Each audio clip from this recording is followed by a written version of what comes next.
আজকে আমি যে বিষয়টা নিয়ে আলোচনা করব এটা আমাদের যদিও এখানে মেন্টাল হেলথের উপর বিভিন্ন ধরনের কথাবার্তা হয়েছে, কিন্তু যদি লাইফস্টাইল ম্যানেজমেন্ট নিয়ে কথা বলতে হয়, মানে তোমাদের এখানে ইঞ্জিনিয়ারিং পাশাপাশি ম্যানেজমেন্ট কথাটাও আছে, সেই ক্ষেত্রে যদি লাইফস্টাইল ম্যানেজমেন্ট নিয়ে কথা বলতে হয় তাহলে কিন্তু এই ফিনান্সিয়াল ম্যানেজমেন্ট একটা বড় ব্যাপার, বিশাল ব্যাপার একটা ফিনান্সিয়াল ম্যানেজমেন্ট পার্ট। প্রসঙ্গক্রমে বলি যে একটু আগেই আমরা যে নীরবতা পালন করলাম এবং আরজি করের যে কেসটা হয়ে গেছে তার পেছনে কিন্তু একটাই কারণ, সেটা হচ্ছে ব্ল্যাক ইকোনমি। সারা পৃথিবী জুড়ে যা যা ঘটনা অপ্রীতিকর এবং বিপজ্জনক ঘটে চলেছে, সে যুদ্ধ বিগ্রহ থেকে শুরু করে যা কিছু হচ্ছে তার পেছনে একটা ফিনান্সিয়ালি সাপোর্ট বা তার বিলি ব্যবস্থা রয়েছে, তা না হলে এটা হয় না। আমি এতগুলো কথা বললাম কি করে? যে ব্যক্তিগতভাবে আমিও এটি কেন্দ্রীয় সরকারের ভিজিলেন্স ডিপার্টমেন্টের অফিসার, দীর্ঘ 35 বছর ভিজিলেন্সে কাজ করে আমার অভিজ্ঞতা থেকে আমি দাঁড়িয়ে বলছি যে যা যা ঘটনাগুলো ঘটছে বা ঘটে চলেছে আরো ঘটবে তার কেন্দ্রবিন্দু হচ্ছে অর্থনীতি। কিন্তু অদ্ভুতভাবে আমাদের ছোটবেলা থেকে কোনো ফিনান্সিয়াল লিটারেসি বিষয়বস্তু শেখানো হয় না, অনেক পরে। আমি বাণিজ্যের ছাত্র, বিজ্ঞানের নয়, বিজ্ঞান মনস্ক, কিন্তু আমি যখন 80-র দশকের প্রথম দিকে বিকম বা ওই কোর্সগুলো করতাম তখন লোকে বলতো বিকম মানে বেকাম। কিন্তু এখন তখনকার যে ম্যানেজমেন্ট গুলো ছিল সেগুলো এখন এমবিএ বিবিএ হয়েছে, কিন্তু বর্তমানে গিয়ে দাঁড়াচ্ছে বিকম আর বেকাম নয়, বরং এই বেকামের ছাদনা তলায়, আবারও জোর দিয়ে বলছি, বেকামের ছাদনা তলায় সারা পৃথিবীর অর্থনীতি দাঁড়িয়ে আছে। তো কাজে কাজেই আমাদের এই ফিনান্সিয়াল লিটারেসি বিষয়টা আমাদের ছোটবেলা থেকে জানতে হবে, যাতে আমরা না খপ্পরে পড়ে যাই। আমরা কেউই জানি না যে আমাদের রোজগার কিভাবে করব, আমরা খরচা কিভাবে করব, কিভাবে জমাবো। তো এখানে যার জন্য আমি ম্যানেজমেন্ট কথাটা বলছি না, অ্যাওয়ারনেস কথাটা বলছি। ম্যানেজমেন্ট হচ্ছে একটা বিশাল ব্যাপার, একটা সমুদ্রের মতো ব্যাপার, তার থেকে এক চামচ জলের মতো নিয়ে আমি অ্যাওয়ারনেস কথাটা ব্যবহার করছি। আগে সচেতন হই, তারপর ম্যানেজমেন্টের দিকে যাব। তো ঠিক আছে, যে আমরা একটা বেসিক ম্যানেজমেন্ট শিখে নিই যে অর্থটাকে কিভাবে আমরা হ্যান্ডেল করব, তাহলে দেখবেন ওই যে যতগুলো গুণ যারা বললো যে ভেতরে লোভ, হিংসা, প্রতিহিংসা, এইসব ব্যাপারগুলো কিন্তু অটোমেটিক্যালি আমাদের কমে যাবে যদি অর্থনীতি ব্যাপারটাকে ম্যানেজমেন্ট করতে পারি। আসুন নেক্সট স্লাইড। যে আমরা জানি যে সারা পৃথিবী জুড়ে নানা ধর্ম আছে, গড ইজ ডিফারেন্ট, কিন্তু মানি ইউনিভার্সাল। মানি সকলের কাছে এক, এ বিষয়ে কোনো সন্দেহ নেই। টাকা সবাই চেনে, যে কোনো জাতি ধর্ম নির্বিশেষে টাকাকে এক কথায় মানবে যে তুমি সত্য, বাস, ভগবান বরং আলাদা। নেক্সট। এবার ব্যাপারটা কি হলো, আমাদের সমস্যার জায়গাটা হচ্ছে যদি আমরা ঈশ্বর তত্ত্বে বিশ্বাস করি তাহলে আমাদের জন্ম এবং মৃত্যু ঈশ্বর নির্দিষ্ট করে দিয়েছে, কিন্তু এই যে জন্ম এবং মৃত্যুর মাঝের যে সময়টা, যে লাইফ স্প্যান যেটাকে বলা হচ্ছে, তার ডিসিশন কিন্তু মানুষকে নিতে হয় বা হবে। এটা যদি ভুল হয়ে যায় তাহলে আমাদের জীবনটাই ভুলে ভরা হয়ে যাবে। নেক্সট। এবার আসুন আমি পরের বিষয়টা যাচ্ছি। লাইফ ডিমান্ডস ওপেননেস, মানে আমাদের জীবনটা কি চায়? জীবন চায় একটা খোলামেলা ব্যাপার। দেখুন, লাইফটাকে অ্যাব্রিভিয়েট করলে, যদি অ্যাব্রিভিয়েশন করি লাইফে, দেখুন লাইফ, এল মানে লিবার্টি, লিবার্টি মানে স্বাধীনতা, ইন্ডিপেন্ডেন্স, আই মানে স্বাধীনতা, ফ্রিডম মানে স্বাধীনতা, ইমানসিপেশন মানে সেটাও স্বাধীনতা। অর্থাৎ স্বাধীনতা ছাড়া জীবন হয় না। এবং যে কারণে আমরা বলছি আমাদের স্বাধীনতা বলতে কি বলছি আমরা, বাক স্বাধীনতা, কথার স্বাধীনতা, চিন্তার স্বাধীনতা, কাজের স্বাধীনতা, as well as financial freedom, এটা কিন্তু মাথায় রাখতে হবে। এই ফিনান্সিয়াল ফ্রিডমটাকে কায়দা করে আত্মস্থ করার জন্য যেসব কাণ্ডগুলো ঘটানো হচ্ছে সেটাই হচ্ছে ক্রাইম। Mind it. এই জন্য ক্রাইমটা তৈরি হচ্ছে যে আমরা ম্যানেজমেন্ট বুঝি না বলে কিভাবে আত্মস্থ করব টাকাগুলো, খারাপ উপায়, সেই চিন্তাধারাগুলো আমাদের মাথার মধ্যে আসে এবং সেখান থেকে ক্রাইমের সৃষ্টি হয়।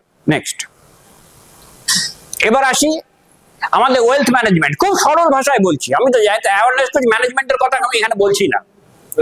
যে আমাদের কি আছে, তিনটে ক্যাটাগরি দেখি, ইনকাম, এক্সপেন্স, সেভিংস।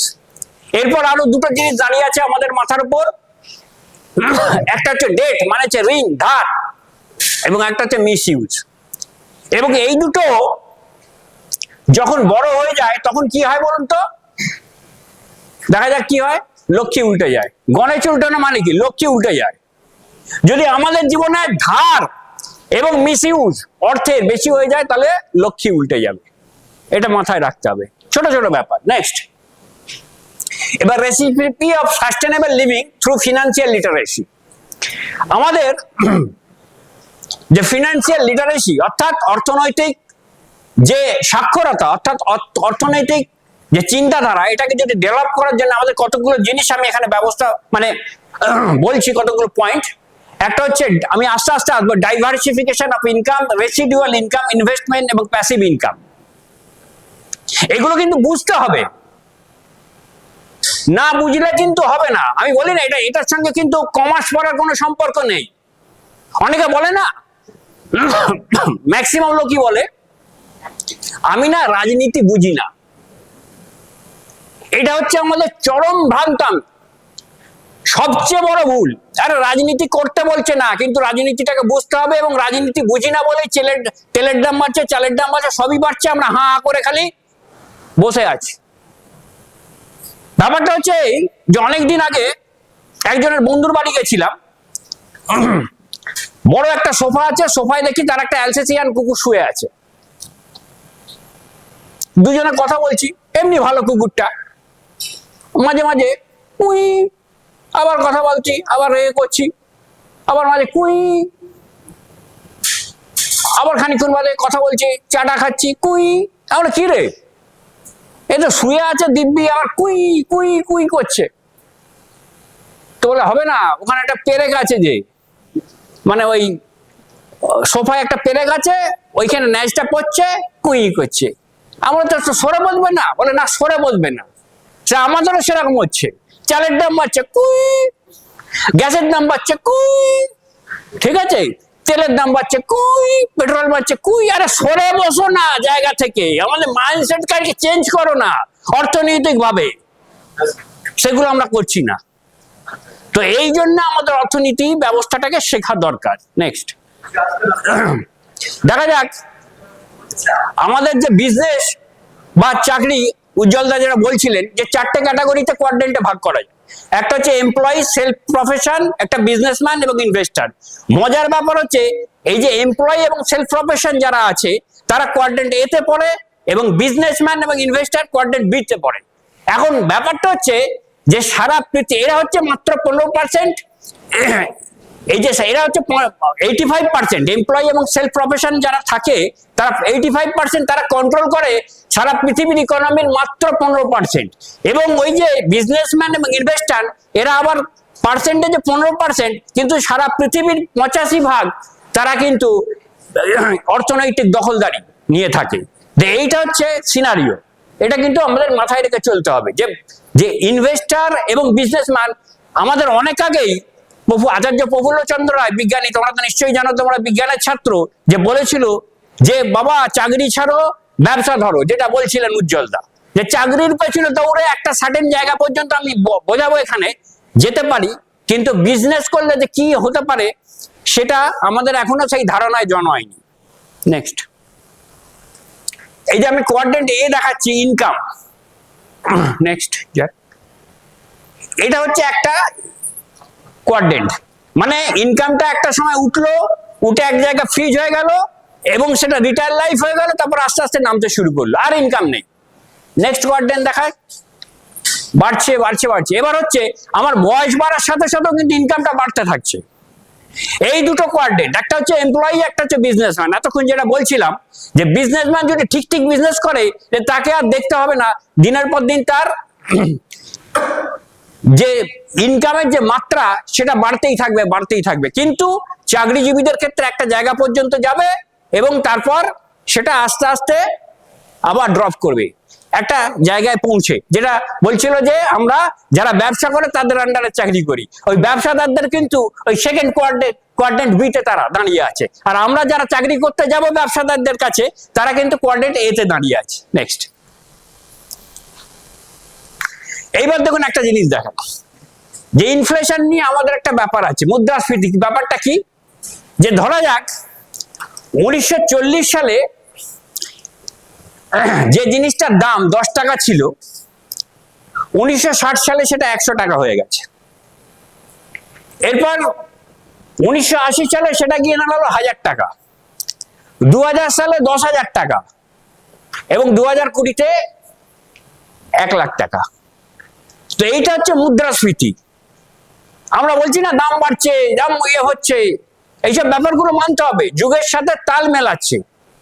এগুলো অনেক পেছনে ফ্যাক্টর আছে, অনেকগুলো কার্যকারণ সম্বন্ধ আছে, সেগুলো এখানে বলা যাচ্ছে না, মানে বলার সময় অনেক সুযোগ নেই। কিন্তু এটা মাথায় রাখতে হবে যে প্রতি 20 বছর অন্তর করে আমাদের ইনফ্লেশন হয়, ডবলেরও বেশি হয়ে যায়, বাড়তেই থাকে বাড়তেই থাকে। এবং অ্যাডজাস্টমেন্টটা, ফিনান্সিয়াল অ্যাডজাস্টমেন্টটা এই কারণেই করতে হবে যে আজকে আমি যে স্যালারিটা পাবো একটা চাকরিতে ঢুকে, আমি দেখতে পাবো আমি যখন রিটায়ারমেন্টে করছি সেই এই যুগের প্রেক্ষাপটে সেই সময় গিয়ে দাঁড়িয়ে আমি কি আমার নিডগুলো ফুলফিল করতে পারবো। এই ভাবনা চিন্তাগুলো মাথায় আনতে হবে। আমরা কেউ আনি না, প্র্যাকটিক্যালি সেই অ্যাওয়ারনেসটা আমাদের মধ্যে নেই, পড়ানো হয় না, শেখানো হয় না, ওই শিখে শিখে করি, এই যতটুকু বুদ্ধি খাটাইয়ে করি, কিন্তু এইভাবে হয় না। সব জিনিসের পেছনে একটা বিজ্ঞান কাজ করে, অর্থনীতি তো একটা বড় বিজ্ঞান। নেক্সট, এইবার দুটো জিনিস দেখাচ্ছি, একটা হচ্ছে লিনিয়ার ইনকাম, একটা হচ্ছে রেসিডুয়াল ইনকাম। লিনিয়ার ইনকাম হচ্ছে depends on time and works, আর রেসিডুয়াল ইনকাম হচ্ছে ফোরসাইট অফ প্ল্যানিং, মানে আমাদের দূরদৃষ্টির উপর। নেক্সট, এইবার আমি বুঝিয়ে দিই আমাদের ইনকামটা কিভাবে আমরা করি। আমরা ইনকামটা করি যেটা, সেটা রেট এবং টাইমকে দিয়ে গুণ করে। রেট মানে হচ্ছে আমার যে কোয়ালিফিকেশন এক্সপিরিয়েন্স, আমার কোয়ালিফিকেশন যত বাড়বে, আমার অভিজ্ঞতা যত বাড়বে, আমার রেট তত বাড়বে। আমি কলমিস্ত্রি, আমার একটা রেট, আমি একটা ইঞ্জিনিয়ার একটা রেট, কারণ ইঞ্জিনিয়ারের কোয়ালিফিকেশন এবং তার এক্সপিরিয়েন্স অনেক বেশি কলমিস্ত্রির থেকে। তো এইটা হচ্ছে রেটের ব্যাপার। আর টাইম সকলকার হচ্ছে একই, ওই 24 ঘন্টা। এখন মজার ব্যাপারটা হলো যে রেট যদি 0 হয়ে যায় এবং টাইম যদি রেট 0 হয়ে যায়, মানে আমি যদি রেট আমার কমে যায় বা 0 হয়ে যায় এবং টাইম যদি আমার 0 হয়ে যায়, ধরা যাক আমি অসুস্থ হয়ে পড়লাম, আমি কাজে যেতে পারছি না, তাহলে আমার ইনকাম 0 হয়ে যাবে। সেটা হচ্ছে আমার লিনিয়ার ইনকাম। অর্থাৎ লিনিয়ার ইনকামের সোজা কথা হচ্ছে আমি কাজ করব, টাকা আসবে ঘরে, কাজ করব, কাজে যাচ্ছি, টাকা আসছে, কাজ করব না, টাকা আসবে না। চাকরি ক্ষেত্র সরকারি বেসরকারি সবই। সরকারি চাকরি তো আমার যদি ছুটি ফুরিয়ে যায়, ছুটিটা আমাদের গভর্নমেন্টের বাধা আছে, ছুটি ফুরিয়ে যায় উইদাউট পে, পয়সা নেই। অর্থাৎ যতক্ষণ কাজ করতে যাব, কাজ করতে থাকবো, ততক্ষণ পয়সা আসবে, কাজ করব না, পয়সা বন্ধ। আর নেক্সট হচ্ছে রেসিডুয়াল ইনকাম। রেসিডুয়াল ইনকাম স্ট্রাকচারটা কি বলছে, does not depend on constant, এটা হচ্ছে উপর একটা কনস্ট্যান্ট প্রসেস, এটা হচ্ছে রেট এন্ড টাইমের উপর নির্ভর করে না। ঠিক আছে, কেন নির্ভর করে না, কারণ এটা হচ্ছে ইনভেস্টমেন্ট, এক ধরনের প্রসেস। এটা এক সময় আমি কাজটা করব, সে ধরুন আমি একজন বড় লেখক, একটা সময় প্রচুর বই টই লিখেছি, এখন বয়স হয়ে গেছে, লিখতে পারছি না, কিন্তু সেই বই ছাপা হয়েছে, প্রকাশনা হয়েছে, তার একটা রয়্যালটি আমার কাছে আসছে, that is called residual income. অর্থাৎ আমি এখন নড়তে পারছি না, চড়তে পারছি না, কিন্তু আমার বংশ পরম্পরায় সেই রয়্যালটি গুলো পেয়ে যাবে। অর্থাৎ আসতেই থাকবে আসতেই থাকবে আসতেই থাকবে, কাজ করি বা না করি, বেঁচে থাকি বা না থাকি, তার সঙ্গে কোনো ব্যাপার নেই, আমার ইনকামটা আসতেই থাকবে। নেক্সট, এইবার আমাদের সেলফ থিঙ্কিং এর একটা জায়গা আছে। আমাদের দুটো ব্যাপার, আমাদের আশা বা চাহিদা, এক্সপেকটেশন এবং ক্যাপাবিলিটি। এটা অনেকটা যারা সাইকোলজি নিয়ে পড়ে তারা জানে জো হ্যারি উইন্ডোর একটা কনসেপ্ট। জো হ্যারি উইন্ডোতে অন্যভাবে বলা হয়েছে, এখানে অন্যভাবে আমি একটু সাজিয়ে দিয়েছি, যে আমাদের এক্সপেকটেশন বা স্বপ্ন আছে, ক্যাপাবিলিটি আছে, ভালো কথা, আমার যোগ্যতাও আছে এবং যোগ্যতা পূরণের জায়গাটাও আছে। নেক্সট হচ্ছে আমার এক্সপেকটেশন আছে কিন্তু আমার যোগ্যতা নেই। এইখানটাই হচ্ছে মুশকিল। আজকে যা যা ঘটনা ঘটছে সারা পৃথিবী জুড়ে, আমার এক্সপেকটেশন অনেক আছে, আমার যোগ্যতা নেই। তাহলে কিভাবে অন্য পথে ঘুরে আমি রোজগারটা বাড়িয়ে নেব? That is the main problem. এরপর হচ্ছে আমাদের এক্সপেকটেশন নেই কিন্তু আমার ক্যাপাবিলিটি নেই। এই ক্যাপাবিলিটি আছে, সে অনেক মানুষের আছে, যে ফ্যাফা করে ঘুরে বেড়াচ্ছে, MA পাস, তার ক্যাপাবিলিটি আছে, আমার তো কিছু দরকার নেই, এই চলে যাচ্ছে, গেলেই হলো, কি আছে, এই ডাল ভাত জুটে গেলেই হলো, অথচ হাই কোয়ালিফাইড, মানে তার মধ্যে কোনো চিন্তা ভাবনা বা স্বপ্ন বা সমাজের জন্য কিছু করা, এইসব কোনো ব্যাপার নেই। এটাও এক ধরনের মানুষ। আর আরেক ধরনের লাস্ট যে মানুষ আছে, যার এক্সপেকটেশনও নেই, ক্যাপাবিলিটি নেই, কিছুই নেই, একদম লো প্রোফাইলের লোক।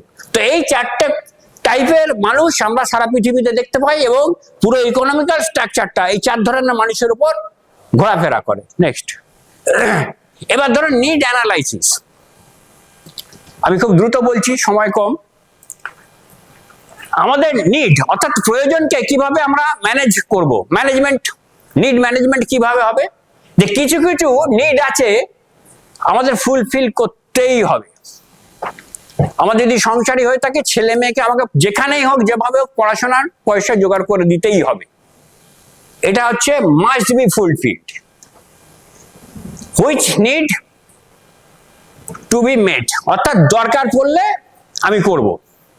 তো অনেক জিনিস আছে যে আমার যদি দরকার পড়ে, দরকার আছে সেই জিনিসের, কিন্তু এই মুহূর্তে করছি না, এটা একটা ব্যাপার। আরেকটা আছে which need get no problem if not fulfil. কিছু কিছু নিড আছে যেগুলো আমার যদি পূরণ নাও করি আমার কোনো অসুবিধা হবে না, ঠিক আছে? আমার যদি মনে হয় আমি গাড়ি কেনার দরকার নেই, না কিনলেও চলবে, ইয়েস, কেনার দরকার নেই, ওই লোকের দেখে কেনার তো দরকার পড়ে না, শুধু শুধু টাকা ইনভেস্ট করে। তো এইরকম কিছু নিড আছে। আর কিছু নিড আছে যে এক্সট্রিমলি নট নেসেসারি, অর্থাৎ আমি 6 বছর চাকরি করি, আমি BMW গাড়ি কিনবো। রিসেন্ট আমার ঘটনা ঘটেছে আমার রিলেটিভের মধ্যে, 2.5 কোটি টাকা দিয়ে বড়নগরের একটা জায়গায়, মানে হাজব্যান্ড ওয়াইফ দুটো সেক্টর, ভাই আমাদের এই কর্পোরেট সেক্টরে কাজ করে, 2.5 কোটি টাকা দিয়ে 25 তলার উপর ফ্ল্যাট কিনেছে, 2.5 কোটি টাকা, ভাবা যায়? এবার মাসে মাসে লাখ লাখ টাকা তাকে EMI দিতে হচ্ছে। এখন এই যে জায়গাটা কি না, উপর থেকে সে নিচে প্লেনে করে গেলে যেরকম মানে নিচটা দেখা যায়, সেই রকম দৃষ্টিভঙ্গি, মানে সবসময় যাতে দেখতে পাই সেই দৃষ্টিভঙ্গি নিয়ে কিনেছে। তো এটা তো একেবারেই দরকার নেই, এক গলা জলে সে ধারের মধ্যে ডুবে আছে। তো এই যে ব্যাপারগুলো, এগুলো কিন্তু আমাদের মাথার মধ্যে গেঁথে রাখতে হবে যে কোনটা আমার দরকার, কোনটা আমার দরকার নেই। আরেকদিকে দেখা যাক যে কিছু নিড আছে ইমিডিয়েট ফুলফিল করতে হবে, যে এক্ষুনি দরকার সেই নিডগুলো ফুলফিল করা। আমি অসুস্থ হয়ে পড়লাম, আমার একটা চাহিদা তৈরি হয়েছে, সঙ্গে সঙ্গে আমার ডাক্তারের যাই হোক না কেন ফিস দিয়ে আমাকে তার কাছে যেতে হবে। পরের নিড হলো পরে করলেও চলবে, ফুলফিল ল্যাটার, রিনিউয়েবলি ফুলফিল ল্যাটার, মানে অর্থাৎ পরে করলেও আমার সেই নিডটা পূরণ করা যেতে পারে। আর আরেকটা হচ্ছে পরে আমি করব উইদিন এ সার্টেন পিরিয়ড, কিন্তু নির্দিষ্ট সময়ের মধ্যে আমায় করতে হবে। ধরা যাক আমি বাড়ি করতে চাইছি বা একটা ফ্ল্যাট কিনতে চাইছি, আমার খুবই দরকার, আমি পরে করব, এই মুহূর্তে করতে পারছি না, কিন্তু আমি নিজেকে ম্যানেজমেন্ট করে নিজেকে চিন্তা ভাবনা করে আমি পরে কিনবো, কিন্তু একটা সার্টেন অনন্তকাল ধরে তো আমি বাড়িটা কিনবো না, অনন্তকাল ধরে তো আমার দৃষ্টিভঙ্গিটাকে রাখবো না, স্বপ্নকে ধরে রাখবো না, একটা নির্দিষ্ট সময় একটা ডেডলাইন ফিক্স করতে হবে, তার মধ্যে করতে হবে। তো এই যে একটা নিড ম্যানেজমেন্ট, এগুলো কিন্তু আমাদের শেখা দরকার।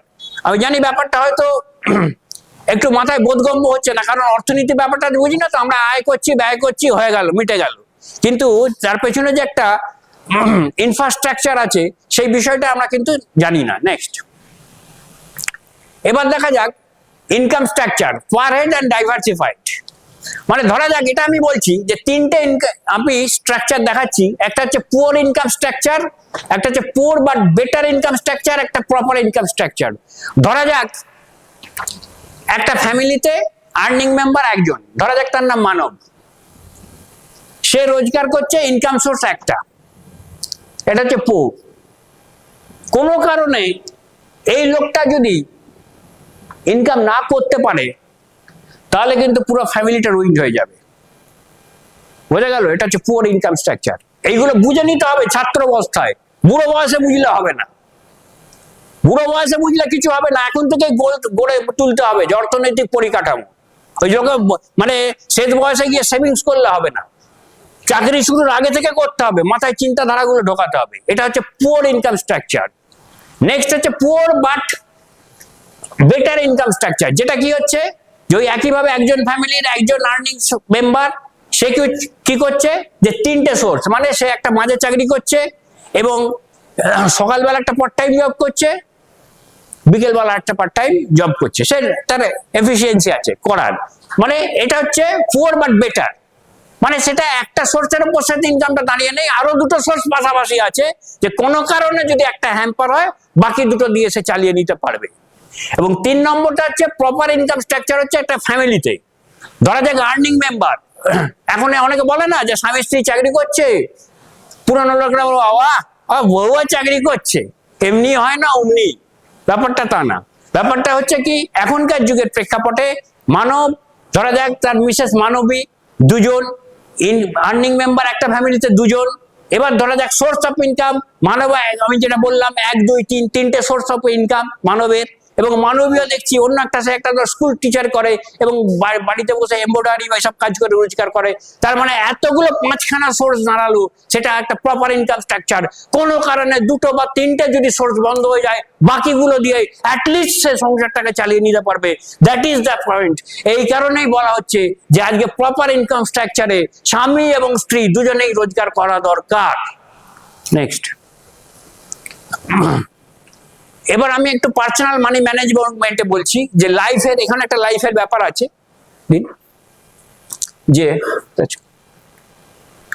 যে প্রথম হচ্ছে কতগুলো জিনিস আমাদের ভাবতে হবে, যে লিমিট অফ মার্জিনাল এক্সপেকটেশন, অর্থাৎ আমার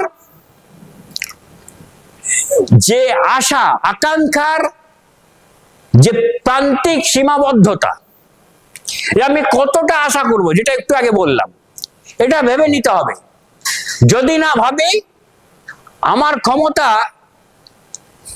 400 স্কোয়ার ফিটের একটা ফ্ল্যাটে থাকা, যা রোজগার করি, এবার আমি যদি এখন 1600 স্কোয়ার ফিট ফ্ল্যাট খুঁজি, সেটা আমার পক্ষে সুবিধাজনক অবস্থা হবে না।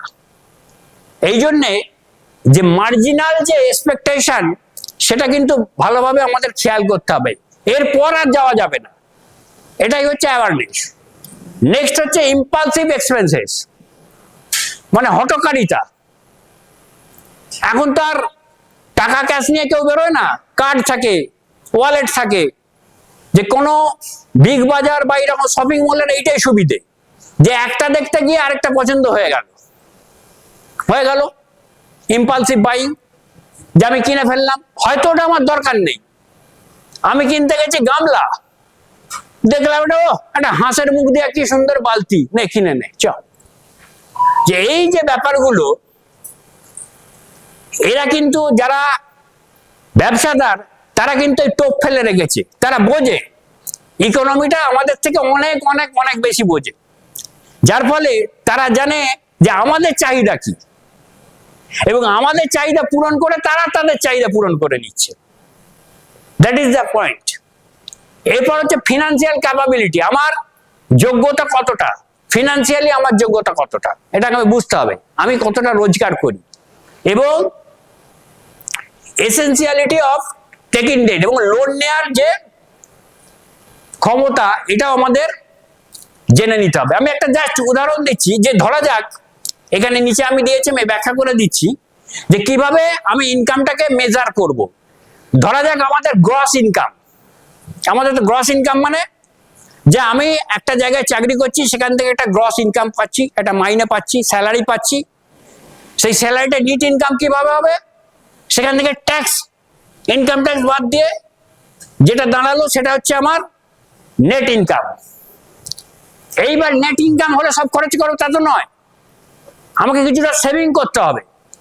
এবার নেট ইনকাম থেকে সেভিংসটা বাদ দিলে যে জিনিসটা দাঁড়াচ্ছে সেটা হচ্ছে অ্যাকচুয়াল ইনকাম। এটা মাথায় রাখতে হবে। নেট ইনকাম থেকে কিছুটা সেভিংস বাদ দিলে যেটা দাঁড়াবে সেটা হচ্ছে অ্যাকচুয়াল ইনকাম। এইবার ধরা যাক যে কোনো ব্যক্তির অ্যাকচুয়াল ইনকাম যদি সে 30,000 টাকা হয় মাসে, মাসে কোনো ব্যক্তির অ্যাকচুয়াল ইনকাম, তার মানে ইনকাম ট্যাক্স বাদ গেছে, তার মধ্যে আমার সেভিংসও বাদ গেছে, যে অ্যাকচুয়াল ইনকাম হলো সে মাসে 30,000 টাকা। এবার আমি যদি মাসে ভাগ করি 30 দিন দিয়ে অ্যাভারেজে, তাহলে কি দাঁড়ালো, পার হেড আমাদের কত করে দাঁড়ালো, 1,000 টাকা, তাই তো? এইবার করতে হবে কি, আমার যেন সারাদিনের খরচা ওই 1,000 টাকাকে ছাপিয়ে না যায়।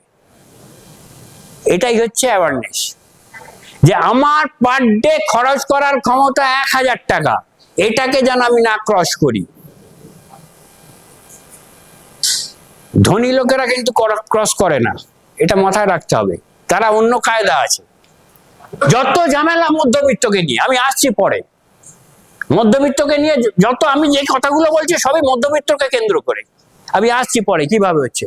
এটাকে বলা হচ্ছে যে মার্জিনাল স্পেন্ডিং লেভেল। ওই 1,000 টাকা যেটা বললাম মার্জিনাল স্পেন্ডিং লেভেল, এটাকে ক্রস করা যাবে না, ডোন্ট ক্রস দ্য লিমিট। এটা মাথায় রাখতে হবে যদি ফিনান্সিয়ালি সাউন্ড হতে হয়। আজকে এমনি এমনি বিল গেটস তৈরি হয়নি, আম্বানি তৈরি হয়নি, তারা এই ফর্মুলাগুলো মেনে তারা তৈরি হয়েছে। তারাও এক সময় ছোট ছোট পেট্রোল পাম্পে কাজ করতো, বাল্ব বেচতো, অনেক কিছু করতো, 1 লাখে কোটি কোটি কোটিপতি হয়নি। তো তারা এই ছোট ছোট ব্যাপারগুলো মেনটেন করে ওই জায়গায় পৌঁছেছে। নেক্সট, এবার বেসিক ফিনান্সিয়াল ম্যানেজমেন্ট, এটাই এর জন্য একটু গন্ডগোল হয়ে গেছে। তো আমাদের কি করতে হবে, ইনফ্লেশন অ্যাডজাস্টেড ইনকাম, এর দিকে নজর হবে, অর্থাৎ মুদ্রাস্ফীতি যেভাবে বাড়ছে সেই অনুযায়ী যেন আমাদের ইনকামটা বাড়ে সেদিকে নজর করতে হবে। তার মানে আমাদের ডাইভার্সিফিকেশনে যেতে হবে। আর্নিং বেসড এক্সপেন্ডিচার, মানে আমার যতটা আয় বুঝে আমাদের ব্যয় করতে হবে। স্ট্র্যাটেজি ওরিয়েন্টেড সেভিংস, আমি এখানে একটা কথা বলছি যে এখানে অনেকে তোমাদের সময় দেখবে, তোমরা যখন জয়েন করবো চাকরিতে, বহু এজেন্ট আসবে পলিসি করাতে, নানা রকম পলিসি। ডোন্ট ডু দিস, মানে ওদের কথায় ফাঁদে পা দেবে না। ভালো করে পড়াশোনা শিখবে, ওই ব্যাপারটা নিয়ে চর্চা করবে, করে 3-4 মাস সময় নিয়ে তারপরে ইনভেস্ট করবে। এটা কিন্তু মাথায় যেন থাকে, যে এজেন্ট এলো বলে দিল তুমি এখানে এই শেয়ার ইনভেস্ট করো, এখানে তোমার ফান্ড, ডেট ফান্ড আছে, অমুক ফান্ড আছে, তাতে ইনভেস্ট করো, কখনো না, করার চেষ্টাও করবে না, তাহলে ডুবে যাবে ওই বিষয়ে তোমাকে। কারণ ওর মধ্যে অনেকগুলো টার্মস এন্ড কন্ডিশন থাকে হিডেন অবস্থায়, যেগুলো আমরা কেউ জানি না, ওই ফাঁদে পা দেবে না। সে যে ব্যাংকই হোক, পোস্ট অফিস হোক, সমস্ত কিছুর ক্ষেত্রে একই কথা, যে তুমি ভালো করে বিষয়টা জানবে, চর্চা করবে, পড়বে, বুঝবে, তবে সেখানে ইনভেস্ট করবে, এটা মাথায় রাখতে হবে। Strategy oriented saving. আর অ্যাডিকুয়েট রিটার্নেবল ফান্ডিং, যেটা হচ্ছে তুমি যে নিশ্চিত হবে যে পর্যাপ্ত রিটার্ন আসছে কিনা, যে ফান্ডিংটা করছো, এইগুলো হচ্ছে বেসিক জিনিস। নেক্সট, এটা বলছে cut your coat according to your coat, তার মানে তোমার নিজের যতটা ক্ষমতা সেই মতো তুমি এগোবে। আচ্ছা, এইবার আমি লিখছি 50-30-20 বাজেট রুল আছে। এই যে আমি যেটা এতক্ষণ বললাম যে 50% আমার রিয়েল নিড মানে এখানে food, stationery, education, medication, electric bill, এগুলো আমাদের ডেলি যে ইউজগুলো হয় সেই জন্য আমরা 50% জমাবো বা রাখবো। 30% আমাদের যেগুলো আমি চাইছি, করতে চাইছি, না করলেও অসুবিধা নেই, ওই যেটা আগে বললাম, সেটা হচ্ছে entertainment, travel, home decoration, family ceremony, garments, এগুলো কম বেশি করা যায়। এন্টারটেনমেন্ট বা ট্রাভেল কম বেশি করা যায়, ঠিক আছে? আমার দার্জিলিং, আমার সিমলা না গিয়ে দার্জিলিংও আমি যেতে পারি, তাতে আমার বাজেটটা কমবে, এটাকে মেনটেন করা যায়। কিন্তু ওই 20% সেভিংসটা আমাদের করতেই হবে, যেটা হচ্ছে এমার্জেন্সি ডেট পেমেন্ট, অর্থাৎ ধার, বাকি যদি নেই ইনভেস্টমেন্ট, মেনটেনেন্স ইত্যাদি ব্যাপারগুলো আছে। আমাদের বিল গেটসের একটা কথা আছে যে সিস্টেমটা হচ্ছে যে আমরা সাধারণত কি করি, আমরা খরচা করে যেটুকু বাঁচে সেটা দিয়ে সেভিংস করি, কিন্তু নিয়ম হচ্ছে আগে সেভিংস করে যেটুকু বাঁচবে সেটুকু খরচা করো। নেক্সট,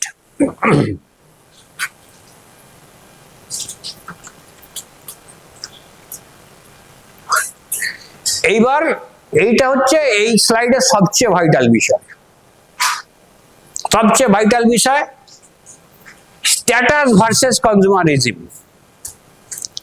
স্ট্যাটাস ভার্সেস কনজুমারিজম মানে আমাদের অ্যাকর্ডিং টু ইনকাম প্রোফাইল আমরা 4 ধরনের মানুষ দেখি, অনেকে বলে 5 ধরনের, আমি বলি 4 ধরনের। কি কি হচ্ছে? আপার ক্লাস, আপার middle class, lower middle class এবং লোয়ার ক্লাস। এই মিডিল ক্লাস শব্দটা এতক্ষণ বলছিলাম না, মিডিল ক্লাস ব্যাপারটা হচ্ছে কি ফ্ল্যাকচুয়েট করে, অর্থাৎ মাসের প্রথম 15 দিন সে আপার মিডিল ক্লাসে ঢুকে যায়, আর মাসের পরের 15 দিন সে লোয়ার মিডিল ক্লাসে ঢুকে যায়, যার জন্য মিডিল ক্লাসটা মিক্সড ক্যাটাগরি। ঠিক আছে, এইবার দেখো একটা প্রোডাক্ট প্রোফাইল বলছি। সারা পৃথিবী জুড়ে কেনাকাটা তোমরা করছো, খাবার জিনিস থেকে, সাজগোজের জিনিস থেকে, জামা কাপড়ের জিনিস থেকে, এইগুলো বোঝার বিষয় আছে। 4টে ক্যাটাগরির প্রোডাক্ট পাওয়া যায়, super premium, premium, mid market এবং মাস মার্কেট। সুপার প্রিমিয়াম কারা করে? ওই আম্বানি টাম্বানি যারা সুপার প্রিমিয়াম ক্যাটাগরির প্রোডাক্ট ইউজ করে। প্রিমিয়াম ক্যাটাগরি বড় লোক মোটামুটি তারা করে। মিড মার্কেট সাধারণ মানুষ, হ্যাঁ তোমার কোলগেট ফোলগেট এগুলো হচ্ছে সব মিড মার্কেটের জিনিস, ওর থেকে এখন দামি জিনিস বেরিয়ে গেছে। তো মাস মার্কেট হচ্ছে একদম লো প্রোফাইল। হ্যাঁ, তো তুমি যদি বলো, আমি একটু অন্যভাবে বলছি, ধরো সুপার মার্কেটের জিনিস হচ্ছে ইলিশ মাছ, মাছের দিক দিয়ে যদি বলে দিচ্ছি। প্রিমিয়াম ক্যাটাগরি হচ্ছে ভেটকি মাছ, মিড মার্কেট হচ্ছে ধরো রুই কাতলা, আর মাস মার্কেট হচ্ছে তোমার তেলাপিয়া বা নিচে লোটে মাছ। বোঝাতে পারলাম আমি? এইবার আমি লোয়ার ক্লাস, বোঝাবার সুবিধার জন্য আমি একদিন সুপার প্রিমিয়াম জিনিস খেতেই পারি, ইলিশ মাছ খেতেই পারি, কিন্তু রোজ রোজ খাবো, রোজ রোজ খাবো, তাহলে তো হয়ে গেল। গন্ডগোলের এই জায়গাটা এইখানে দাঁড়িয়েছে যে আমরা আমাদের ক্লাসকে বিচার করি না, যে আমি কোন ক্লাসে বিলং করি, আমাদের কি প্রোডাক্ট কেনা উচিত, কোন ক্যাটাগরির প্রোডাক্ট কেনা উচিত, কোন ক্লাসে বিলং করে এবং কোন ক্যাটাগরির প্রোডাক্ট কেনা উচিত। যখনই এই ব্যালেন্সটা হারিয়ে যায় তখন কি করি? আমরা ধার করি। আছে তো কি হয়েছে, তোমার গাড়ি আছে, আমারও আছে।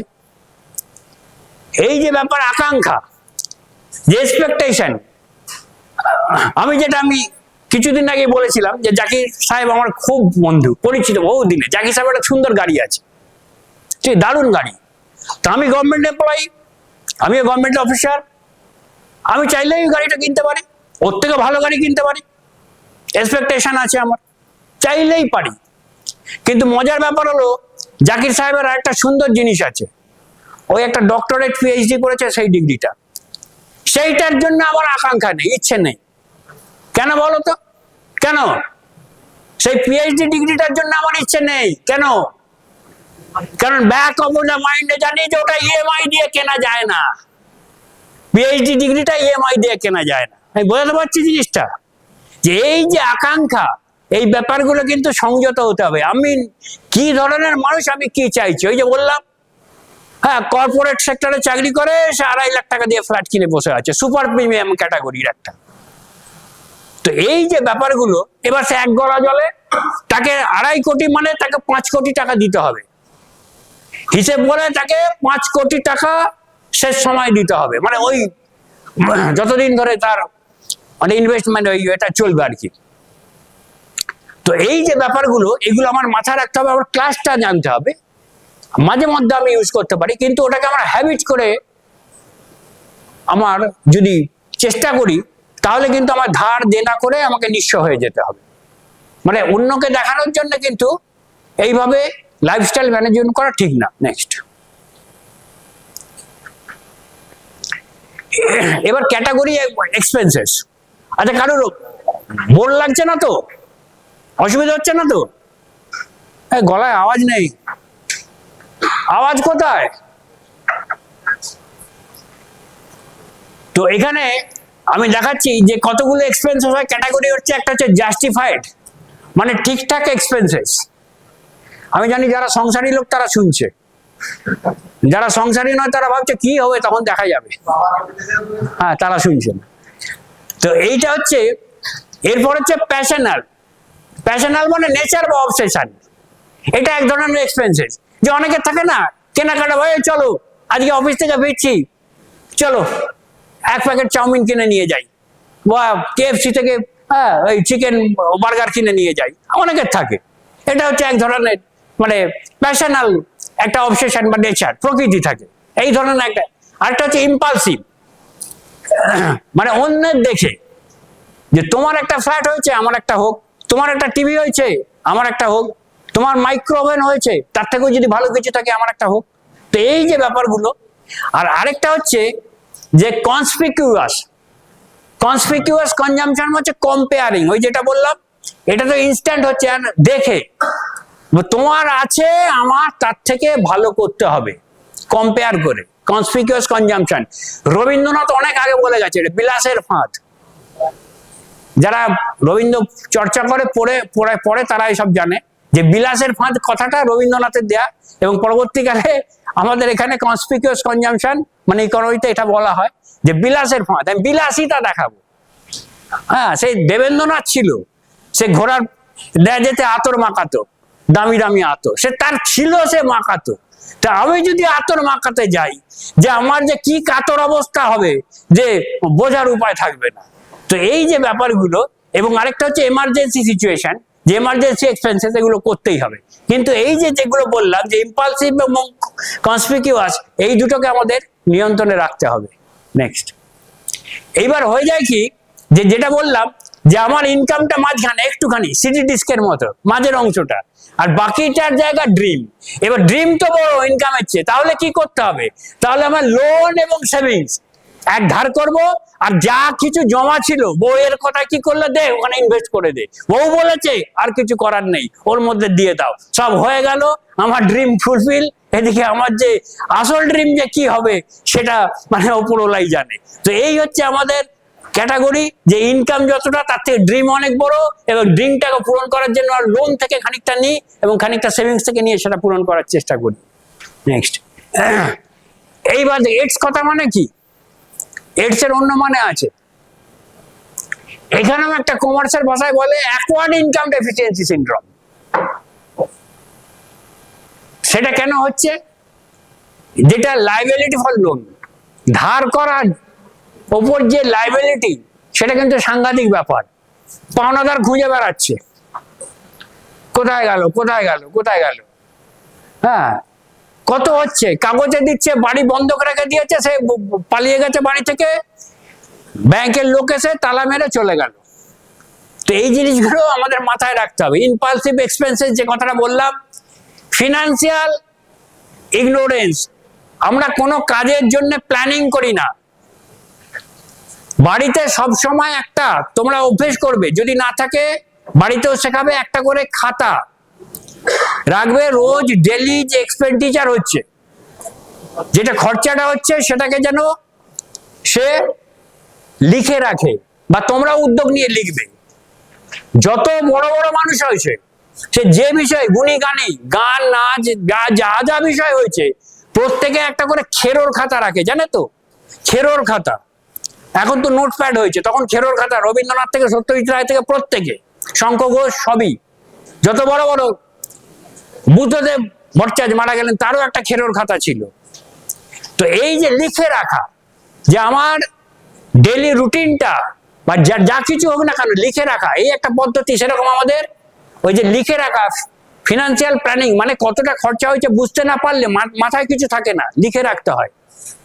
এই ব্যাপারটা আমায় মাথায় রাখতে হবে। আর কি, এক্সপেকটেশন টু সি আদার্স, যেটা বললাম, ইনঅ্যাডিকুয়েট ইনকাম, মানে পর্যাপ্ত ইনকাম নেই, সেক্ষেত্রে আমাদের প্রবলেম হতে পারে। আর ডিজিজ ওরিয়েন্টেড লাইফ, আমাদের যে ইনকামটা করি, ইনকামটার মেজর অংশ দুটো ভাগে ভাগ হয়ে খরচা হয়ে যায়, একটা রোগে একটা ভোগে। বুঝা গেল? একটা রোগে একটা ভোগে। ভোগে মানে আমরা ইউজ করা। পিজা বার্গার খেয়ে রোগ করলাম, 500 টাকা ফিস ডাক্তার দিলাম, 1500 টাকার টেস্ট হলো, আরো 1500 টাকার ওষুধ হলো, পিজার দাম 350 টাকা। কি দাঁড়ালো? তো এই যে ব্যাপারগুলো, এটাকে মাথায় রাখতে হবে।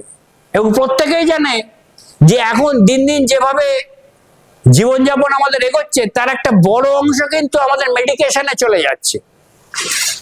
Education expenses compulsory but not medication.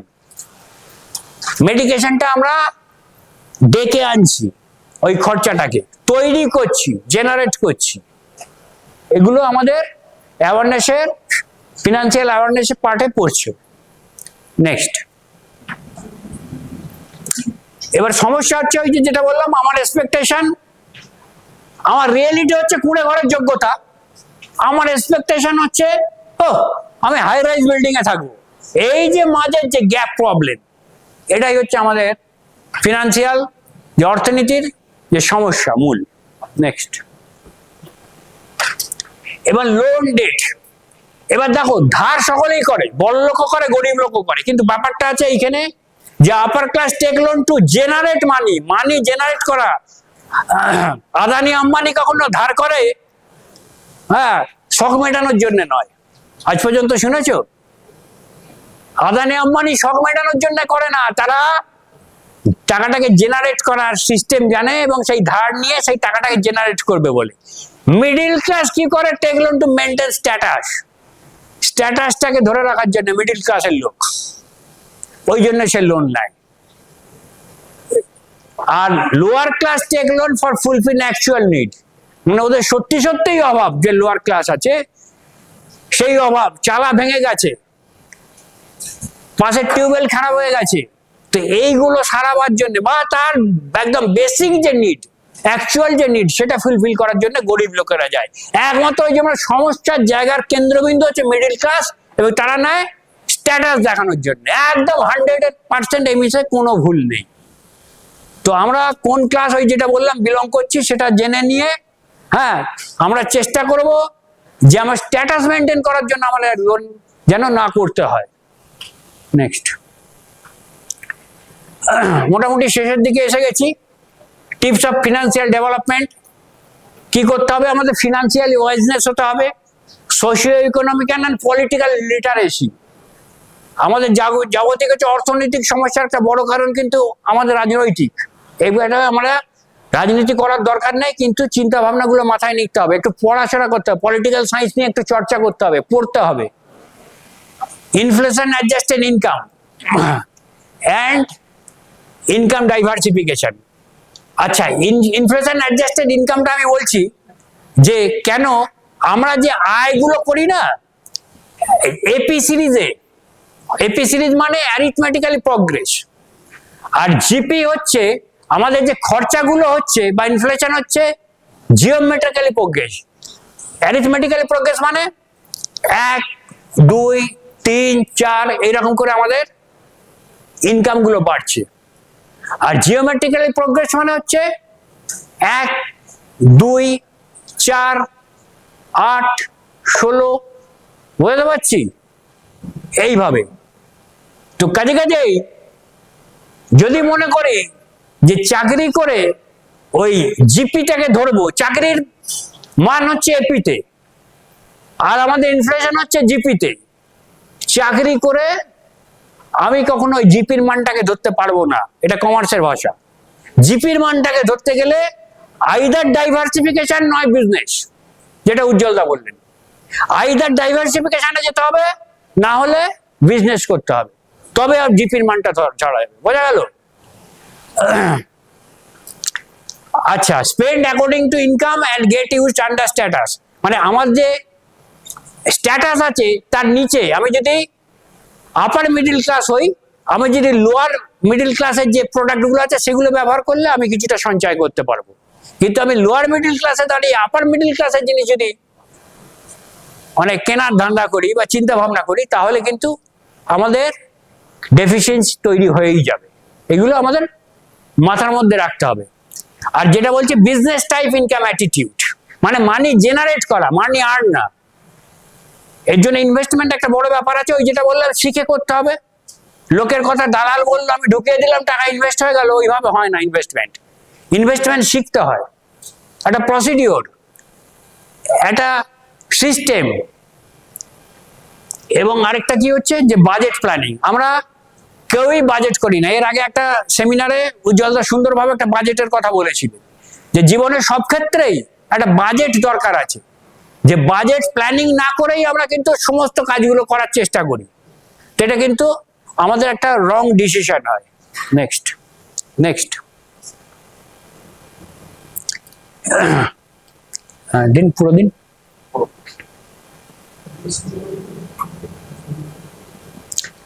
এইবার দেখুন একটা সিজারকে আমি দেখাচ্ছি। সিজারে কি হয়,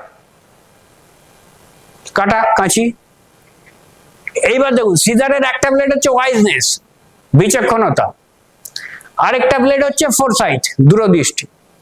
এই দুটো জিনিস দিয়ে আমাদের জীবনটাকে মানে কাটার পরিস্থিতিতে রাখতে হবে। এই সিজারের মাঝখানের যে অংশটা সেটা হচ্ছে স্ট্র্যাটেজি, মানে তার স্ট্র্যাটেজি না হলে কিন্তু সিজার চলবে না, মানে এই মাঝের যে বলটা, বিয়ারিংটা। এবং উপরে হচ্ছে একটা হচ্ছে এফিসিয়েন্সি, মানে দুটো হ্যান্ডেল দুটো, আর একটা নলেজ। তো এবার যে ফিনান্সিয়াল ব্যারিয়ার কে যদি আমি কাটতে চাই, তাহলে এতগুলো আমার জিনিস দরকার: এফিসিয়েন্সি, নলেজ, ওয়াইজনেস, ফোরসাইট এবং স্ট্র্যাটেজি। এই পাঁচটা জিনিস যদি আমার মধ্যে সঞ্চয় করতে পারি, ঢোকাতে পারি, তাহলে কিন্তু আমি এই ফিনান্সিয়াল ব্যারিয়ারকে কাটতে পারবো। আর next side, so think before you spend. আমার কোনটা লাক্সারি এবং কোনটা নেসেসারি, এইটা কিন্তু বুঝে নিতে হবে, কোনটা আমার পক্ষে লাক্সারি, কোনটা নেসেসারি। আর পরেরটা দাও। আর এটাই আমার লাস্ট স্লাইড। Thank you.